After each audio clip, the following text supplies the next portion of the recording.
अब कुछ ही दिनों के बाद अक्टूबर का महीना शुरू होने वाला है, तो अब 1 अक्टूबर 2025 से देश में कई रूल में बदलाव देखने को मिल सकते हैं। तो ऐसे में आपको ज़रूर जानना चाहिए कि 1 अक्टूबर से कौन कौन से नियम बदलने वाले हैं, जिसका सीधा असर आपकी जेब पर भी पड़ेगा। देखिए, हर महीने की 1 तारीख को कुछ अहम बदलाव किए जाते हैं, तो अब 1 अक्टूबर से देश भर में कई बड़े बदलाव लागू होने वाले हैं, जिनका सीधा असर आम लोगों पर पड़ेगा।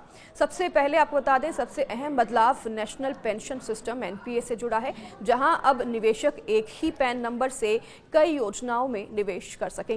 इसके अलावा ऑनलाइन गेमिंग से लेकर ईपीएफ तक भी बदले जा रहे हैं। इनमें भी कई नियम बदले जा रहे हैं और इस महीने होने वाला बदलाव भी खास है।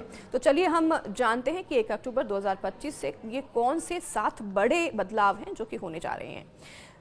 ये बड़े बदलाव के बारे में आपको बताते हैं इस वीडियो में। देखिए, हर महीने की तरह इस बार भी 1 अक्टूबर 2025 को एलपीजी सिलेंडर की कीमतों में बड़े बदलाव हो रहे हैं और चेंज देखने को मिल सकता है।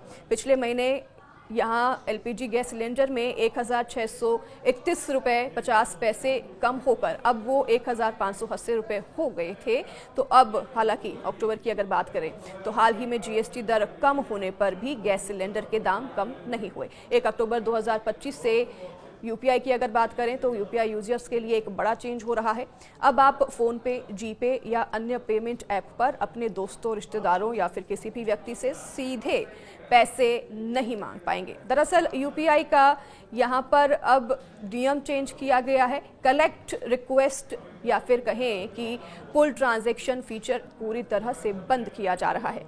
यह वही सुविधा है जिसके जरिए आप किसी और से पेमेंट रिक्वेस्ट भेज के पैसे मांग सकते थे। अब ये नियम बदले जा रहे हैं।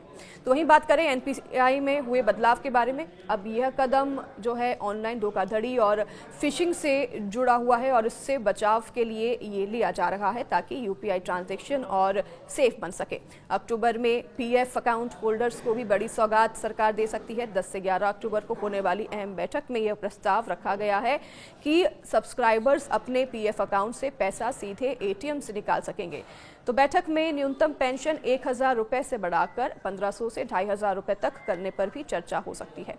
इसके साथ ही अक्टूबर में ईपीएफओ में भी बदलाव हो जा रहे हैं और अपनी नई डिजिटल सेवा ईपीएफओ 3.0 लॉन्च हो सकता है। 1 अक्टूबर 2025 से अब ऑनलाइन रिजर्वेशन टिकट बुकिंग में शुरुआती 15 मिनट केवल उन यात्रियों को मिलेंगे जिनके आईआरसीटीसी अकाउंट आधार से जुड़े हों और पूरी तरह से ऑथेंटिकेटेड होंगे।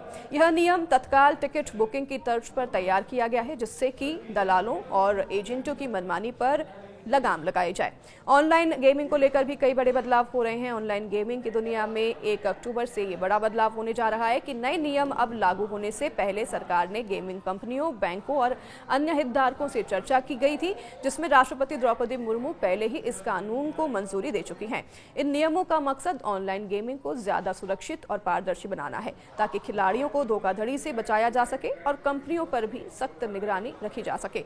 तो पेंशन फंड नियम में भी बदलाव हो रहे हैं। पेंशन फंड नियामक एवं विकास प्राधिकरण यानी कि पीएफआरडीए ने नेशनल पेंशन सिस्टम एनपीएस में बड़ा सुधार किया है, जो 1 अक्टूबर 2025 से लागू होने वाला है। इस सुधार को बता दें आपको कि मल्टीपल स्कीम फ्रेमवर्क नाम दिया गया है।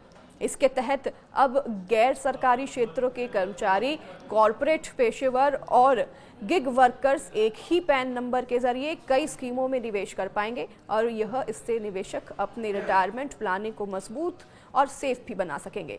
पीएफआरडीए के नए मल्टीपल स्कीम फ्रेमवर्क यानी कि एमएसएफ के तहत एक ही पैन नंबर से कई स्कीम में निवेश किया जा सकेगा। पहले केवल एक ही स्कीम में निवेश की अनुमति थी, लेकिन अब निवेशक अपनी सुविधा और रिस्क क्षमता के हिसाब से ऑप्शन चुन पाएंगे। तो अगर कोई सेफ इन्वेस्टमेंट चाहता है तो फिर बैलेंस्ड या डेट स्कीम चुन सकता है। तो वहीं ज्यादा रिटर्न चाहने वाले निवेशक 100% इक्विटी आधारित योजनाओं में पैसा लगा सकेंगे। तो वहीं आपको बता दें कि ये रिस्क पर आधारित होगा और आपकी इच्छा पर आधारित होगा। ये बिल्कुल आप पर ही डिपेंड करता है। अगर आपने भी नेशनल पेंशन सिस्टम यानी कि NPS, unified pension scheme UPS और अटल पेंशन योजना एपीवाई और एनपीएस लाइट से जुड़े हैं तो फिर नए नियम में बदलाव होने जा रहे हैं। दरअसल pension fund regulatory and development authority PFRDA ने सेंट्रल रिकॉर्ड कीपिंग एजेंसी यानी कि सीआरए की ओर से वसूले जाने वाले फीस में बदलाव किया है। यह नया फीस स्ट्रक्चर 1 अक्टूबर 2025 से लागू होने जा रहा है, जो कि जून 2020 में लागू फीस स्ट्रक्चर की जगह लेगा। इस बदलाव के बाद लाखों पेंशनर्स प्रभावित होंगे। तो आइए जानते हैं कि अब आपको कितना फीस देना पड़ सकता है। सरकारी कर्मचारियों के लिए अब नया पीआरएएन खोलने पर ईपीआरएएन किट के लिए 18 रुपए और फिजिकल पीआरएएन कार्ड के लिए 40 रुपए चार्ज देना होगा। तो वहीं सालाना मेंटेनेंस चार्ज 100 रुपए प्रति अकाउंट होगा। जिन अकाउंट में शून्य बैलेंस होगा उनमें भी कई चेंजेस हुए हैं और उनमें भी अब हालांकि कोई चार्ज नहीं वसूला जाएगा। ये बड़ी राहत दी गई है। तो सरकारी कर्मचारियों को पीआरएएन एक खोलने पर 15 रुपए और सालाना मेंटेनेंस के लिए 15 रुपए का पेमेंट करना होगा। ट्रांजैक्शन पर शून्य चार्ज लगेगा। तो वहीं अटल पेंशन योजना और एनपीएस लाइट अकाउंट, अटल पेंशन योजना एपीवाई के सब्सक्राइबर और एनपीएस लाइट के लिए भी फीस स्ट्रक्चर को आसान बनाया गया है। अब इन अकाउंट्स पर पीआरएएन ओपनिंग चार्ज और एनुअल मेंटेनेंस चार्ज दोनों ही 15 रुपए होंगे, जबकि ट्रांजैक्शन चार्ज शून्य होगा। पेंशन को लेकर भी चेंजेस किए गए हैं। पेंशन को लेकर इस लो चार्ज का उद्देश्य ज़्यादा से ज़्यादा लोगों को पेंशन से जोड़ना है। पीआरएएन ओपनिंग चार्ज 15 रुपए होंगे, तो एनुअल मेंटेनेंस चार्ज 15 रुपए होंगे। ट्रांजैक्शन चार्ज 0 रुपए हैं। तो वहीं एनपीएस और एनपीएस लाइट जो है और एनपीएस वात्सल्य योजना के तहत अकाउंट खोलने वालों के लिए भी फीस स्ट्रक्चर में बदलाव हुआ है।